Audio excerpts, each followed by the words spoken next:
La diplomatie française, elle défend le droit international, qui est contesté dans beaucoup d'endroits, et ça c'est vraiment une grande priorité.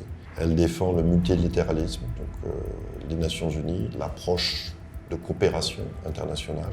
Et avec ça, les valeurs derrière, c'est-à-dire la paix, la prospérité et, je dirais, le respect et la dignité de chaque personne. Concrètement, quelle est la mission, ou bien les grands axes d'intervention de l'ambassade, mais surtout à quoi ressemble le succès, ou bien à quoi ressemblera le succès peut-être à la fin de votre mandat?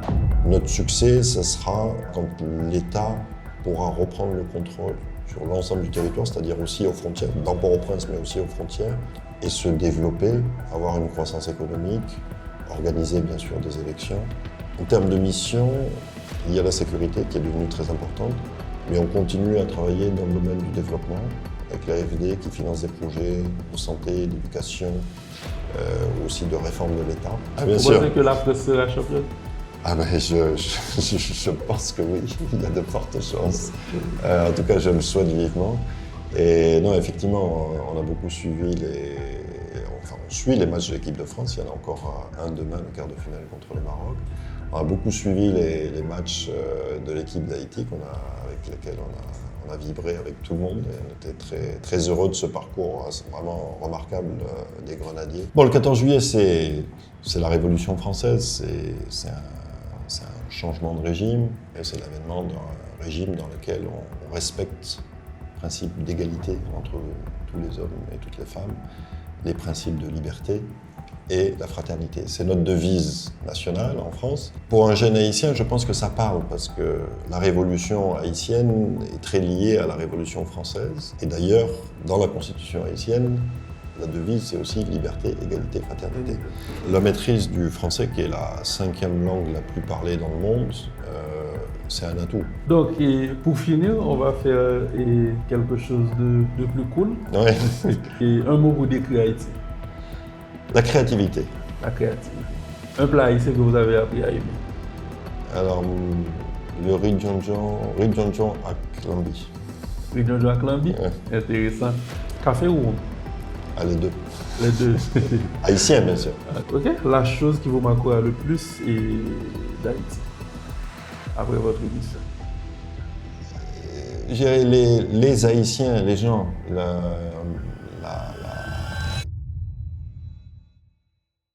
La France célèbre le 14 juillet partout, ici aussi. Donc, en prélude à cette fête, nous avons voulu vous rencontrer, discuter, parler de tout ça. Mais avant de parler d'institutions et de fonctions, il serait intéressant d'explorer un peu l'homme et derrière la fonction, c'est-à-dire vous, monsieur l'ambassadeur. Qui est Antoine Michon et comment devient-on ambassadeur de France? Bien, bonjour, très content d'être avec vous ce matin à cette occasion. Alors, qui je suis derrière l'ambassadeur, je suis d'abord, je pense, une personne qui est curieuse, qui aime découvrir de nouvelles cultures, qui s'intéresse aussi beaucoup à la politique, aux relations internationales. Et c'est un peu ça qui m'a amené progressivement vers la diplomatie. C'était pas évident parce que je viens d'une famille d'agriculteurs en France, de la province, donc j'étais assez éloigné de la diplomatie. Mais bon, j'avais peut-être aussi la particularité, j'ai la particularité d'avoir une mère équatorienne qui vient d'Amérique du Sud. On allait souvent rencontrer ma famille maternelle quand j'étais enfant, régulièrement. Donc ça m'a, je pense, très tôt donné le goût de comprendre aussi les différences culturelles, les différences entre les pays, les relations entre les pays. Et donc ensuite, voilà, avec un peu ces centres d'intérêt, petit à petit, dans le cours de mes études, je suis arrivé jusqu'à la diplomatie. Et je pense que voilà, c'est des centres d'intérêt qui sont utiles quand on est diplomate. Et donc je pense que c'est une fonction qui me correspond bien, dans laquelle je m'épanouis. Ok, bon. Et vous avez dit que en fait, vous êtes né très loin de la diplomatie, c'est-à-dire vous venez d'une famille d'agriculteurs. Ce n'est pas très différent de nous, non seulement parce qu'Haïti est un pays essentiellement agricole, mais aussi la majorité des services ou bien l'éducation est centralisée à Port-au-Prince. Donc beaucoup d'entre nous sortent des villes de province pour étudier en Haïti. Donc en quelque sorte, on n'est pas trop différent là-dessus. Mais vous avez aussi précisé que vous étiez curieux. Donc en plus de la curiosité, certainement, je pense que la curiosité est une qualité essentielle pour tout diplomate. C'est-à-dire que vous arrivez dans le pays, vous devez avoir de la culture, etc. Quelles autres qualités ou bien quels autres profils sont essentiels pour réussir dans ce rôle et surtout performer ou bien délivrer dans un haut niveau? Je pense en diplomatie, une grande qualité essentielle, c'est l'écoute, la capacité d'écoute, qui va avec la curiosité et l'intérêt pour les autres. Mais il faut être très à l'écoute des autres, savoir parfois se mettre en retrait, un peu se mettre dans la position ou comment on dirait, dans les chaussures de l'autre, en anglais, pour bien comprendre quels sont les intérêts, les motivations, les raisons d'être de nos interlocuteurs. Alors c'est sûr, c'est vrai dans la diplomatie bilatérale, comme ici, c'est encore plus vrai dans la diplomatie multilatérale. Moi, j'ai eu la chance de travailler pendant plusieurs années sur la négociation de l'accord de Paris pour le climat, où on était président de la COP, la France, et donc on devait aider tous les pays, 193 à l'époque, ou 196 pays membres de la Convention des Nations Unies sur le climat, à trouver un accord ambitieux pour le monde entier. Chacun venant avec des intérêts différents. Et là, il faut vraiment arriver à bien comprendre quelles sont les motivations des pays pétroliers, des petites îles, des grandes économies en croissance avec une grande population. Chacun a des intérêts différents pour arriver à trouver un point commun sur lequel tout le monde va s'entendre. Et c'était une très grande expérience. Et vraiment, voilà, l'écoute, la disponibilité aussi sont très importantes pour être diplomate. Ok.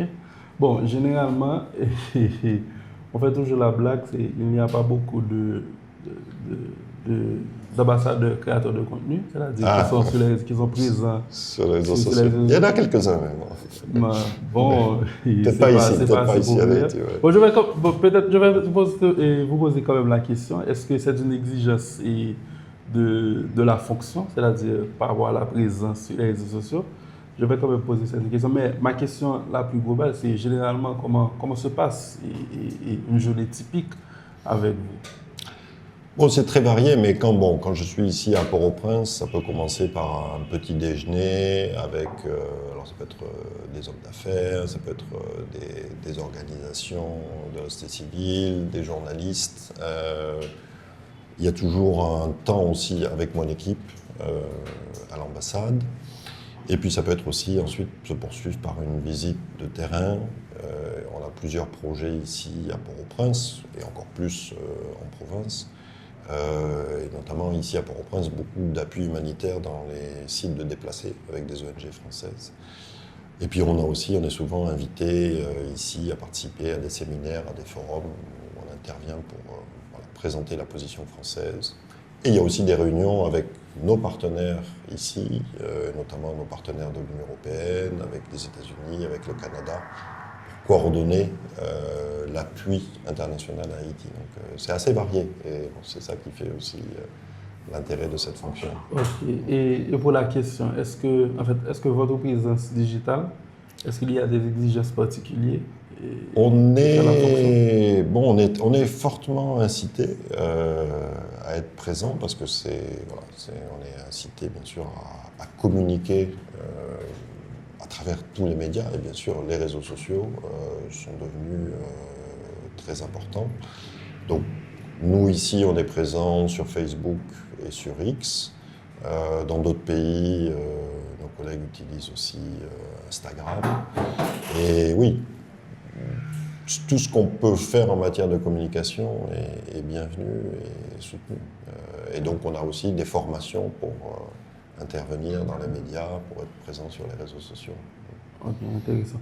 Toujours dans une journée typique en termes de divertissement, ça ressemble à quoi? Parce qu'on est un pays, en quelque sorte, Oui. pas trop sécuritaire, en crise, en quelque sorte. Vous êtes un étranger, donc comment c'est? Oui, c'est vrai que c'est malheureusement, je pense, beaucoup plus limité que c'était le cas il y a encore quelques années. Bon, voilà, ça peut être pour un peu se détendre, un peu de sport, du tennis, ou bien, comme on organise aussi beaucoup d'événements culturels avec l'Institut français, ça peut être un concert de musique ou une projection de cinéma. Mais c'est vrai que c'est assez limité. Mais on y tient, et on tient justement à cette action culturelle, parce que c'est aussi un espace qu'on offre. En général, tous ces événements sont gratuits, ouverts à tout le public, parce qu'il y a un besoin, je pense, pour la population de Port-au-Prince, d'avoir des endroits, des lieux où pouvoir se détendre et s'ouvrir à d'autres perspectives. Et puis, comme distraction, en fait, spécifique ou bien occasionnelle en ce moment, il y a la Coupe du Monde. Ah, bien Vous sûr. pensez que la France sera championne? Ah ben je pense que oui, il y a de fortes chances. En tout cas, je le souhaite vivement. Et non, effectivement, on a beaucoup suivi on suit les matchs de l'équipe de France. Il y en a encore un demain, le quart de finale contre le Maroc. On a beaucoup suivi les matchs de l'équipe d'Haïti avec lesquels on a vibré avec tout le monde. Et on était très, très heureux de ce parcours vraiment remarquable des Grenadiers. Qui sont sortis, mais qui sont sortis de la tête haute, je pense, et qui peuvent être très fiers de leur parcours. Et on leur souhaite que ce soit le début aussi d'une belle aventure à l'international, parce que je pense qu'ils ont une équipe qui a vécu un grand moment avec cette Coupe du Monde, et qui montre qu'ils ont beaucoup de talent, beaucoup de capacité pour être parmi les grandes équipes sur le continent et puis dans le monde aussi. Intéressant, intéressant. Mais et par rapport à votre déclaration et la France championne, il faut faire attention. Les Haïtiens sont généralement des fans d'Argentine, ils supportent Messi beaucoup en ce moment. Ils sont très hostiles envers vous. Oui, alors moi je compte sur le soutien des Haïtiens qui soutiennent le Brésil en finale face à l'Argentine. Certainement. Je pense qu'il y aura, voilà, on aura quand même des gens qui soutiendront l'équipe de France. En tout cas, je pense que cela ont de bonnes Les fans de chances. Portugal aussi. Les fans du Portugal aussi. Certainement. Bon, comme toute fonction ou bien comme tout poste, responsabilité, il y a des exigences. Et dans votre cas, est-ce qu'il y a des exigences dans le poste que nous ne pouvons même pas imaginer ou bien qui ne feraient pas de sens pour nous? Bon, alors, je pense que c'est des choses qu'on peut imaginer. Ici, la particularité avec la situation de sécurité, c'est qu'on accorde beaucoup d'attention aux questions de sécurité. C'est la sécurité de nos équipes, de nos agents. Et puis c'est aussi la sécurité de nos concitoyens, puisqu'on a une communauté française de citoyens français installés en Haïti, certains depuis toujours. Beaucoup sont aussi franco-haïtiens. Et on porte beaucoup d'attention à cette question. Et, donc il y a des choses effectivement qui restent très discrètes, mais qui sont importantes pour nous, pour assurer la sécurité de nos concitoyens. Ok, intéressant. Et concrètement, certainement, et vous êtes présent en Haïti, concrètement, quelle est la mission, ou bien les grands axes d'intervention de l'ambassade, mais surtout à quoi ressemble le succès, ou bien à quoi ressemblera le succès peut-être à la fin de votre mandat? Alors, ici, on a, depuis quelques années, avec cette situation de crise, je dirais depuis 2021 notamment, on accorde beaucoup d'attention à la sécurité, avec un objectif pour nous, mais qu'on partage avec tous les partenaires internationaux, qui est de contribuer à la stabilité d'Haïti. Parce que la stabilité d'Haïti, c'est d'abord l'intérêt d'Haïti et des Haïtiens, mais c'est aussi l'intérêt des partenaires. Nous, on a tout à fait intérêt à ce que le pays soit stable, se développe, soit prospère, parce que derrière, c'est des relations économiques plus importantes, c'est des entreprises françaises qui investissent, qui vendent en Haïti, ce sont des entreprises haïtiennes qui vendent en France. Ça, aujourd'hui, c'est assez réduit, cette dimension économique, parce qu'on consacre les conditions ne le permettent pas. Et donc on se concentre beaucoup sur la sécurité en développant des partenariats, notamment entre la police française et la police haïtienne, des formateurs policiers français qui viennent ici en Haïti former des policiers haïtiens, et aussi un partenariat entre les militaires français et les militaires haïtiens avec des formations en Martinique. Et on accompagne, et on a été, je dirais, très en soutien du déploiement de la force internationale, la force de répression des gangs, qui doit contribuer à la stabilité du pays, à la restauration de la sécurité et du contrôle par l'État de la sécurité sur l'ensemble du territoire. Donc ça, c'est vraiment une dimension très importante. Et de ce point de vue-là, notre succès, ça sera quand l'État pourra reprendre le contrôle sur l'ensemble du territoire, c'est-à-dire aussi aux frontières, dans Port-au-Prince, mais aussi aux frontières, et se développer, avoir une croissance économique, organiser bien sûr des élections. Donc voilà, ça c'est, je dirais, un peu les facteurs ou les indicateurs de succès pour nous. Après, en termes de mission, il y a la sécurité qui est devenue très importante, mais on continue à travailler dans le domaine du développement, avec l'AFD qui finance des projets de santé, d'éducation, aussi de réforme de l'État. Et puis on a toute une dimension très importante de coopération culturelle. Ça a toujours été, je dirais, un peu un marqueur dans la relation entre la France et Haïti, la culture, parce qu'on partage beaucoup, on a beaucoup en commun. Je pense qu'on a une admiration réciproque de la culture française en Haïti et de la culture haïtienne en France. Et donc on a beaucoup d'institutions, l'Institut français, les alliances françaises, on en a 5 dans le pays qui sont toujours ouvertes, qui contribuent à cette relation culturelle forte et qui fait qu'on a des liens très forts entre nos deux pays et entre nos populations. Donc, si je devais résumer, en fait, vos axes ou bien et vos grandes missions, c'est essentiellement d'abord la sécurité, bon, dans le développement, dans le secteur de la santé, l'éducation et tout ça. La gouvernance. Ouais. De la gouvernance, oui, vous parlez aussi de la réforme locale, mais aussi la culture, c'est essentiel pour vous. D'ailleurs, le 21 juin, et vous avez célébré la fête de la musique ici avec nous en Haïti, à cette culturelle et Brésil. Donc, dans quelques jours, ou bien, bon, lorsque les gens verront cette entrevue, ce sera le 13, plus précisément. Donc, le 14 juillet, la France célèbre sa fête nationale. Donc, partout dans le monde, ici en Haïti. Donc, concrètement, la France célèbre quoi et puis qu'est-ce que ça devrait dire aujourd'hui pour un jeune Haïtien? Le 14 juillet. Certainement. Bon, le 14 juillet, c'est la Révolution française, c'est un changement de régime, et je dirais c'est l'avènement d'un régime dans lequel on respecte le principe d'égalité entre tous les hommes et toutes les femmes, les principes de liberté et la fraternité. C'est notre devise nationale en France. Pour un jeune haïtien, je pense que ça parle, parce que la révolution haïtienne est très liée à la révolution française. Et d'ailleurs, dans la constitution haïtienne, la devise, c'est aussi liberté, égalité, fraternité. Donc il y a une forme de symétrie, et c'est vrai que je pense que c'est important toujours de se souvenir, il y a la France de la Révolution, et ensuite il y a eu la France de la Restauration, qui a je dirais, beaucoup compliqué la relation entre les deux pays. Mais il y a une France avec laquelle Haïti est très je dirais très synchronisé, et ça explique, je pense, beaucoup aussi de la force de notre relation et de cette admiration réciproque entre les deux nations, entre les deux pays. Et voilà, donc le 14 juillet, oui, c'est un moment important aussi dans la relation entre la France et Haïti. Intéressant. Bon, la France est considérée, ou bien la diplomatie de la France est considérée comme l'une des plus fortes. Donc, ma question serait aujourd'hui, qu'est-ce que cette diplomatie défend? Quelle est la vision? Quelles sont les valeurs? Mais aussi, quel rôle pensez-vous que Haïti joue dans cette vision?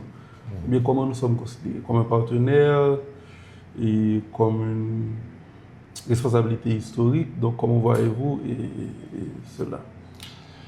Bon, la diplomatie française, elle défend le droit international, qui est contesté dans beaucoup d'endroits, et ça c'est vraiment une grande priorité. Elle défend le multilatéralisme, donc les Nations Unies, l'approche de coopération internationale. Et avec ça, les valeurs derrière, c'est-à-dire la paix, la prospérité et, je dirais, le respect et la dignité de chaque personne. Et on a aussi, depuis quelques années, beaucoup d'attention à justement essayer de résoudre collectivement, parce que c'est que collectivement qu'on pourra y arriver, les grands défis globaux, et à commencer par le climat, mais aussi les grandes pandémies. Donc on est vraiment des grands défenseurs de toute l'architecture internationale et de la coopération internationale pour répondre à ces grands défis globaux. Et Haïti, là-dedans, est un partenaire, je dirais un partenaire d'égal à égal. Et on souhaite entendre la voix d'Haïti, parce que la voix d'Haïti est très singulière. Haïti a une histoire unique, il n'y a pas d'équivalent dans le monde. Et donc elle a une histoire à dire, une expérience à porter, et qui, je pense, est très utile pour la région, mais pour le monde entier. Donc nous, on souhaite avoir toujours Haïti comme partenaire. On n'est pas forcément toujours d'accord sur tout, mais dans l'ensemble, en général, on est très proches. Et il y a beaucoup d'exemples au niveau international où la France et Haïti ont travaillé ensemble pour défendre, par exemple, la question du climat. Je pense qu'on est très proches. Pour défendre les droits de l'homme dans le monde, on est aussi très proches. Donc on a beaucoup de, je dirais, beaucoup de points sur lesquels on est tout à fait en accord. Intéressant. Donc, et vous avez parlé de la vision, et c'est-à-dire vous considérez Haïti comme un partenaire, mais dans l'exécution, ça ressemble à quoi? C'est-à-dire comment la France opère en termes d'écosystème ou bien en termes, vous avez parlé des diverses institutions et de la France, mais des initiatives des entreprises de la France en Haïti. Donc concrètement, en termes d'écosystème, ça donne quoi? Bon, ici on a une organisation, on a une présence qui est quand même assez importante. Malgré la situation sécuritaire, on a tenu à conserver un petit peu tous nos services. Donc on a l'ambassade, je dirais, qui assure la coordination d'ensemble. Le consulat, qui est très important, parce qu'il délivre des visas Schengen donc, pour toute l'Europe. C'est des visas pour les étudiants, pour du tourisme, mais aussi pour des relations professionnelles. On a un service de coopération qui chapeaute l'Institut français, les alliances françaises, et donc qui contribue beaucoup à la relation culturelle. Et puis on a l'AFD qui finance des projets de développement, et Expertise France qui met en œuvre ces projets. Et tout ça, ça représente quand même une centaine de personnes, donc c'est pas négligeable. Et on a aussi le lycée français, ici à Port-au-Prince, qui non seulement est un lycée, mais qui est aussi un centre d'examen pour tous les élèves qui souhaitent passer le brevet ou le baccalauréat français. Et ils sont nombreux dans d'autres écoles haïtiennes. Donc voilà, ça c'est notre dispositif. Mais alors, on travaille avec des partenaires locaux, c'est-à-dire dans tous les domaines, notamment dans le domaine de la coopération. C'est avec des organisations de la société civile, avec des institutions, bien sûr, les ministères, avec parfois des fondations. Donc on est toujours à essayer de, je dirais, démultiplier les partenariats pour notre action comme ambassade ici en Haïti, mais aussi à établir des partenariats entre des institutions en France et des institutions ou des organisations ici en Haïti. Notre travail, c'est de créer des ponts. Donc ça peut être entre l'université française et l'université d'État d'Haïti, entre une collectivité locale en France, une mairie, et une collectivité locale ici en Haïti. Ça, c'est là, j'ai un peu notre mission de créer ces liens et de les développer quand ils existent déjà. Donc, si je comprends bien, non seulement vous avez votre propre écosystème et vos institutions, mais aussi Vous collaborez avec les institutions locales, mais aussi vous encouragez les institutions locales à collaborer avec d'autres Tout à institutions fait. françaises, généralement des institutions homologues aussi. Tout à fait. Et j'ai oublié de parler des entreprises, parce qu'aujourd'hui c'est un peu limité, mais on est déjà en train je dirais, de penser à Haïti stable demain, qui permettra de relancer les relations économiques. Et donc on a organisé récemment avec nos partenaires de l'Union européenne un séminaire autour de la notion de Global Gateway, où justement il y avait des entreprises européennes, donc plusieurs françaises, des entreprises haïtiennes, des institutions de financement, pour réfléchir à des projets communs sur lesquels il y aurait des investissements européens en Haïti pour développer notamment des infrastructures portuaires, aéroports, développer aussi l'énergie solaire ou les énergies renouvelables. Donc la relation économique, la mise en relation entre entreprises, ça fait partie aussi de notre mission. Et c'est quelque chose qu'on souhaite vraiment pouvoir développer dès que la situation de sécurité le permettra. Mais on se prépare à ça. Ok, ok. Donc, si je comprends bien, par rapport avec le Google et Gateway, il y a un shift qui se fait. C'est-à-dire qui est plus orienté privé, économique ou bien relation d'institutions locales avec des institutions privées à l'étranger. Alors, le Global Gateway, le grand shift, c'est de passer d'une relation où on fait de l'aide je dirais, sous forme de subvention au secteur public à passer à une aide qui est concentrée beaucoup plus sur l'investissement privé, où l'aide publique, donc il y aura toujours de l'aide publique, elle vient accompagner un investissement privé d'une entreprise européenne en partenariat ici avec une entreprise haïtienne. Parce que c'est aussi, je dirais un peu la conviction que c'est à travers le développement économique qu'on peut avoir une évolution positive, une croissance, une création d'emplois, une montée en compétences, un transfert je dirais, et de capacités et aussi de moyens, parce que s'il faut pouvoir investir dans l'infrastructure pour pouvoir aussi développer le pays. Oui. Et donc ça c'est une orientation de l'Union européenne pour toutes ces relations dans le domaine, dans le monde. Ça a commencé avec déjà beaucoup de pays et on souhaite que ça commence bientôt avec Haïti. Ok. Bon, généralement, et on entend dire, et en fait, certaines institutions disent qu'elles ont la volonté, mais malheureusement, elles ne peuvent pas intervenir ou bien elles sont bloquées dans diverses situations. Et ma question c'est, est-ce que c'est le cas pour vous aussi? Est-ce que vous avez des limites? Est-ce qu'il y a certains projets que vous aimeriez implémenter ou bien agir là-dessus et puis malheureusement vous ne pouvez pas? Oui, je dirais, aujourd'hui ici, les limites qu'on rencontre, c'est la sécurité qui empêche ou contraint beaucoup de relations, de gens qui pourraient venir, qui devraient venir, qui voudraient venir, mais qui ne peuvent pas parce que la situation de sécurité est telle que ça coûterait trop cher pour se protéger et il y a tout simplement des endroits qui ne sont pas accessibles. Et l'autre, derrière, c'est parfois du côté des institutions publiques, je dirais un manque d'engagement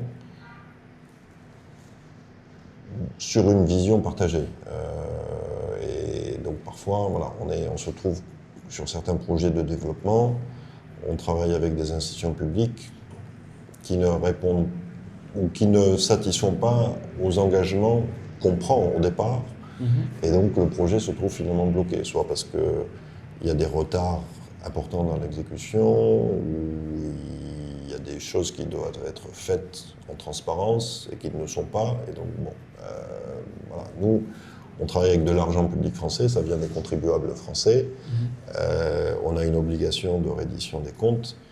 Si on voit que ça ne se passe pas bien, on arrête le projet, on demande le remboursement et voilà, le projet s'arrête. Et ça, c'est arrivé quelquefois. C'est pas systématique, hein, mais c'est arrivé quelquefois. Donc c'est pour ça que c'est très important aussi que du côté de l'État, des administrations publiques, y ait de la transparence et de l'intégrité. Et c'est l'intérêt aussi, je pense, des citoyens haïtiens. Ok. Bon, toujours entre la relation France et Haïti, généralement, certains jeunes pensent que cette relation, ou bien cette discussion se passe genre, au-dessus de, c'est-à-dire c'est très loin de leur réalité, c'est tout un autre monde. Et qu'est-ce que vous diriez à ces jeunes? Bon, je pense qu'il y a des opportunités à saisir. On a quand même beaucoup de jeunes qui sont, je dirais, impliqués dans la relation entre la France et Haïti, à commencer par tous ceux qui partent étudier en France. Chaque année, c'est 400, 500 étudiants haïtiens qui partent étudier en France, y compris en Guadeloupe, en Martinique, en Guyane. On estime qu'il y a à peu près 4000 étudiants haïtiens et haïtiennes en permanence dans les universités françaises. Donc ça fait quand même pas mal de monde.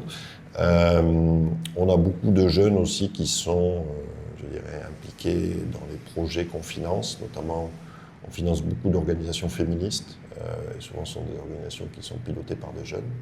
Et ce qu'on espère développer, c'est des partenariats économiques avec des entreprises de jeunes entrepreneurs haïtiens, haïtiennes. Moi, j'en ai rencontré plusieurs et je pense qu'il y a une vraie énergie entrepreneuriale dans ce pays. Voilà,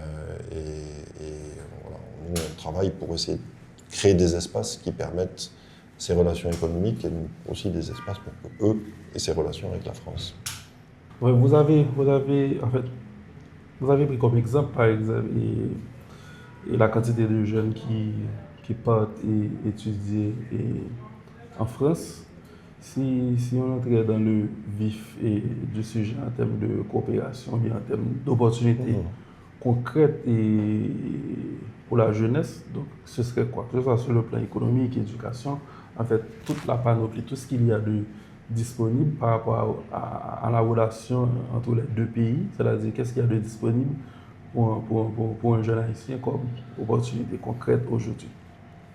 Alors, on offre chaque année, dans le domaine de l'éducation, enfin de l'enseignement, à peu près entre 40 et 50 bourses dans différents domaines. Donc ça, c'est une opportunité très importante de poursuivre ses études en France dans de bonnes conditions avec une bourse. Mais ce n'est pas limité, je dirais, aux boursiers. C'est ouvert à tous les étudiants qui auront une licence et qui souhaitent poursuivre leurs études en France. On a à travers Campus France, voilà, les universités françaises qui sont de très bonnes universités, qui ne sont pas très chères par rapport à d'autres universités à l'international, qui sont en français, donc c'est quand même aussi un avantage pour les étudiants haïtiens, et qui sont, je dirais, très accueillantes pour les étudiants étrangers en général. Donc ça, c'est, je pense, sans doute pour les jeunes haïtiens, le principal intérêt. Maintenant, on a aussi, nous, ici, un gros programme dans le domaine des cantines scolaires, donc qui bénéficient directement à des jeunes. Alors, ils ne savent pas forcément, quand ils bénéficient d'un repas à l'école, que c'est à travers la France. Mais ça, c'est sans doute un de nos plus beaux projets, je pense un des plus importants qu'on mène depuis plus d'une dizaine d'années et qu'on souhaite continuer.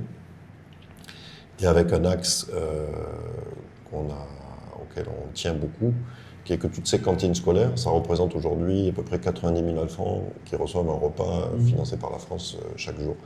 Et on insiste toujours pour que ce soit 100% local. Donc c'est que des produits et achetés à des paysans haïtiens. Donc c'est aussi un soutien aux agriculteurs, aux jeunes qui sont agriculteurs. Et je pense que c'est important que dans l'agriculture haïtienne, il y ait toujours des jeunes qui s'investissent. Parce que personnellement, je suis convaincu que c'est un domaine un peu sous-exploité en Haïti. Et qui a beaucoup de potentialité. Et donc, voilà. Ce qu'on pourra faire aussi, nous, pour accompagner le développement de l'agriculture, on le fera à travers des projets qui peuvent toucher des jeunes. Voilà, je pense que l'agriculture, c'est aussi un métier d'avenir. Il n'y a pas que la technologie. Il y a aussi... Et on peut appliquer de la technologie à l'agriculture pour justement la rendre plus productive et plus moderne. Bon, en parlant d'agriculture, il y a aussi le vétiver haïtien qui s'exporte beaucoup en France, et puis ça va dans la logique du Global Gateway, c'est-à-dire la relation économique entre les deux pays, le privé. Donc, Alors c'est vrai que c'est la principale importation par la France de produits haïtiens, c'est le vétiver. Et je trouve que moi j'ai découvert ça ici, le vétiver, parce que je n'en avais jamais entendu parler avant. Je trouve que c'est une très belle illustration de cette connexion entre la France et Haïti, parce que le vétiver, ça vient de tout petits producteurs, plusieurs milliers, qui produisent cette plante, transformée ici, ce qui est très important, parce que la valeur ajoutée, elle reste en Haïti, et ensuite exportée sous forme d'huile essentielle, pour être utilisé dans les parfums. Et donc, je trouve c'est très beau d'avoir cette connexion entre des petits paysans haïtiens, dans le sud notamment, et je dirais les maisons de luxe, les parfums de luxe qu'on trouve dans le monde entier. Et il y a ce lien entre toutes ces personnes à travers cette chaîne de valeur du vétiver. Et nous, ce qu'on souhaiterait, c'est que la même chose se développe avec le cacao.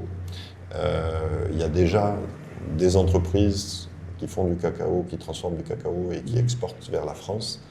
Et là, je pense qu'il y a un potentiel très important qui reste à exploiter, à développer. Et donc, on était la semaine dernière dans la Grande Anse avec mes collègues européens pour justement visiter des entreprises qui commencent à transformer. Et voir comment on peut les soutenir et les aider à développer ce marché, parce qu'il y a une demande très importante pour le cacao haïtien qui a une qualité très particulière, parce qu'ils ont des plants qui sont uniques, qui grandissent, qui poussent dans des conditions très favorables, biologiques. Et donc il y a beaucoup de valeur à développer et qui est aujourd'hui un peu sous-exploitée. Intéressant. Mais et au-delà, au-delà de ces relations, est-ce qu'il y a d'autres projets que la France finance, mais dont on n'entend pas parler tous les jours en Haïti?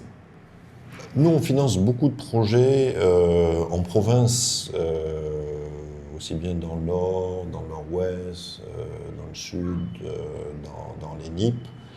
Donc effectivement, on n'entend pas parler. Moi, je visite ces projets, je communique dessus pour justement un petit peu montrer la diversité. Mais ici, à Port-au-Prince, je ne suis pas sûr que tout le monde ait bien conscience qu'on est présent dans le sud avec une ONG française qui a notamment rénové, reconstruit, parfois carrément construit de zéro, 25 écoles, notamment celles qui avaient été touchées par le tremblement de terre de 2021.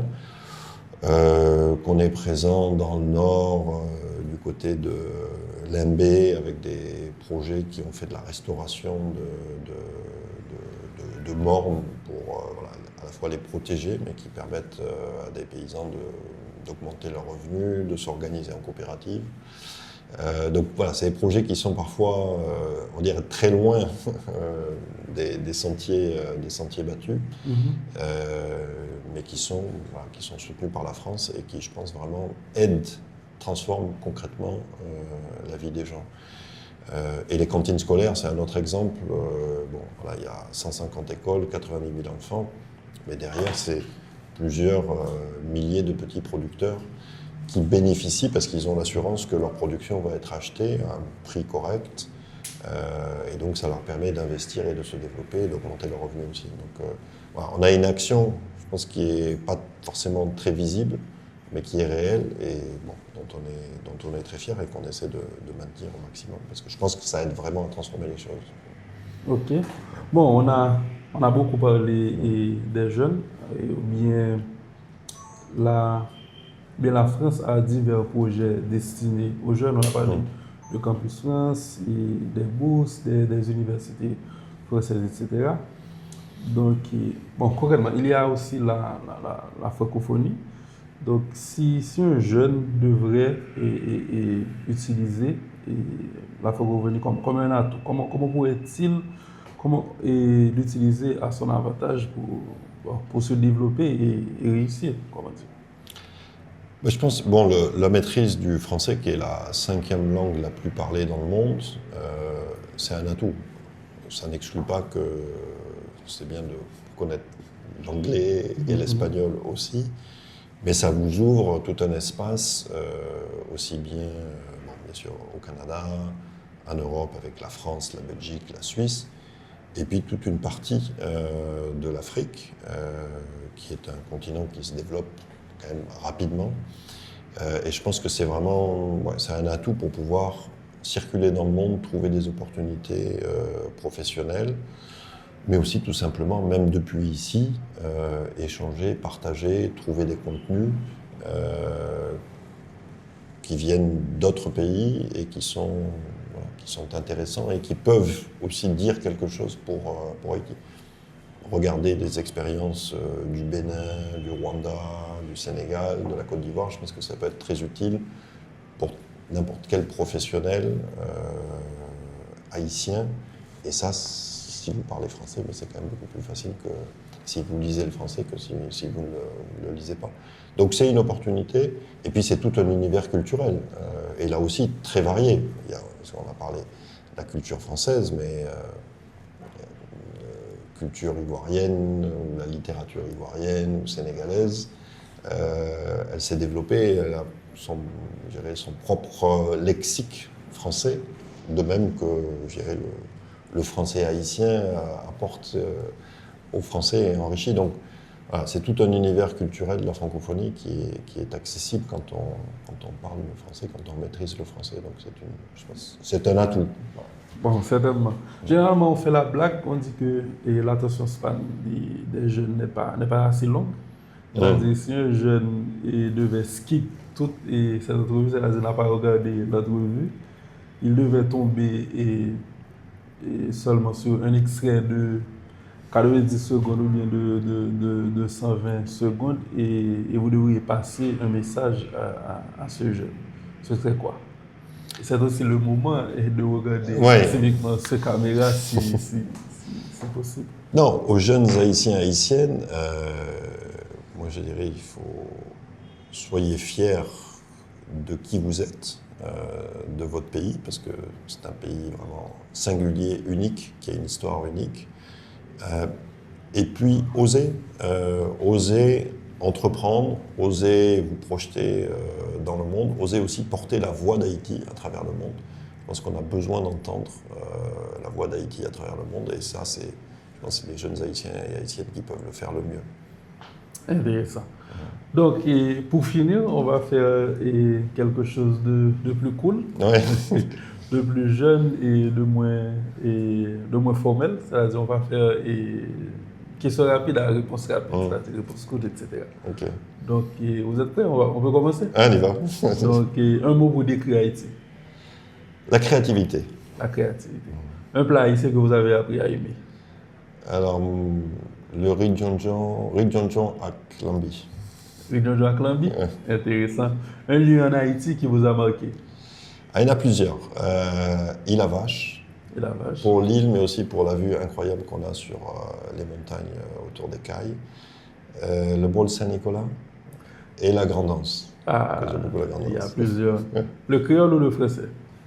Les deux. Les deux. Les deux. Vous pouvez dire un mot en créole?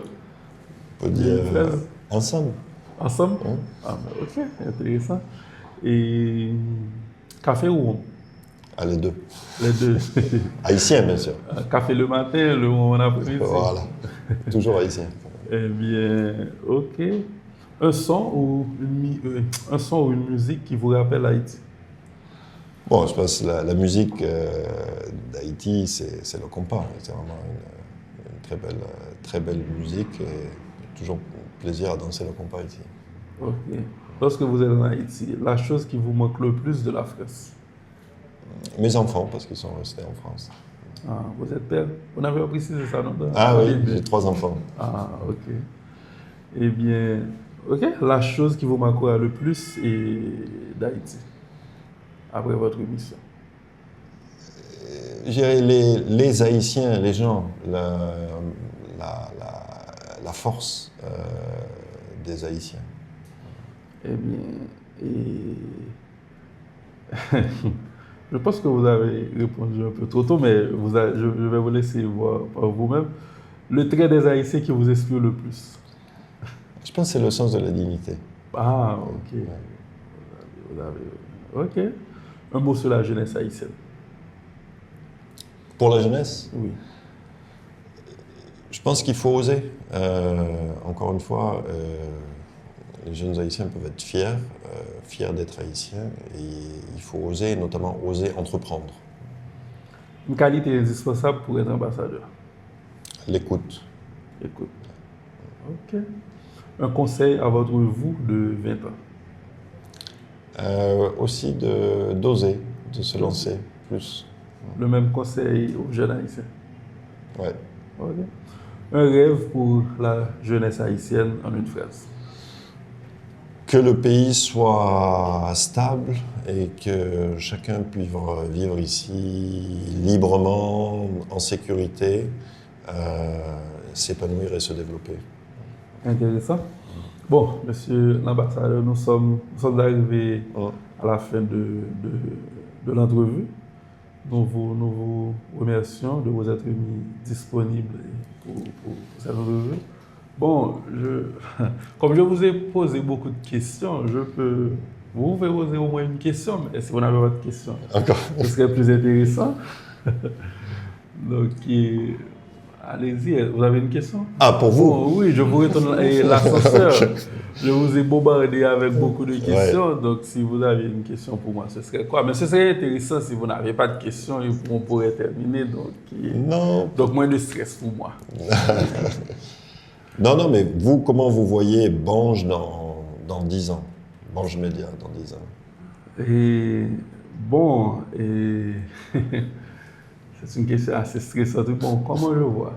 Bon, et toute l'histoire de Bange et Média, nous avons été, comment dire, nous avons été flexibles, nous avons été vraiment adaptatifs, et puis nous avons vu notre travail comme un terrain de jeu. C'est-à-dire, nous avons des émissions, nous avons des projets, nous avons des choses que nous exécutons, mais c'est d'abord pour affûter nos compétences pour ce qu'il y a à venir. C'est-à-dire, tout ce que nous faisons, nous pensons que tout ce que nous faisons nous préparera pour un autre chapitre, etc. Donc, nous avons des objectifs ambitieux, des projets ambitieux, et certainement le niveau de difficulté est énorme, mais avec ce mindset, donc nous n'avons pas peur de nous investir, nous n'avons pas peur d'implémenter. Donc nous pensons que, en fait, dans 10 ans, Bange Média sera, à travers notre parcours, tout ce que nous avons appris, ou bien les systèmes que nous aurons mis en place, Bange Média sera quelque chose d'international. C'est-à-dire, bon, ici, pour le moment, c'est-à-dire, nous offrons à la jeunesse, que ce soit entrepreneurial technologique, une plateforme. Nous avons divers projets en ce sens. Donc, dans 10 ans, je pense que ce sera international, ce même travail. Mais aussi, nous avons l'une des diasporas dispersées. Donc, je pense que ce sera une force pour nous. Parce que ce diaspora peut servir de relais. Et puis aussi, il y a aussi une mission qui nous tient aussi à cœur. Nous pensons que l'une des choses qui est le plus exportable, c'est-à-dire c'est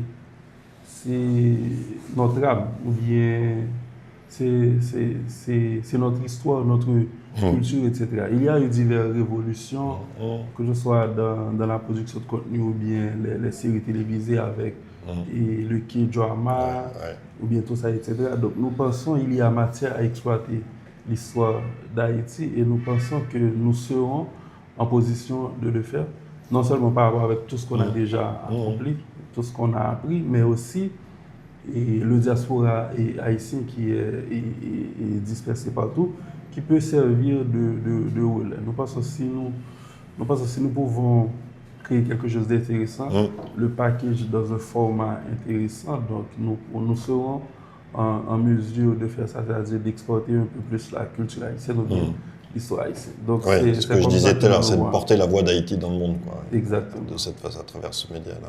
Ouais. Ouais, Donc, c'est ça. très bien, ouais, parfait. Eh bien, ok, On merci. vous le souhaite. On vous le souhaite.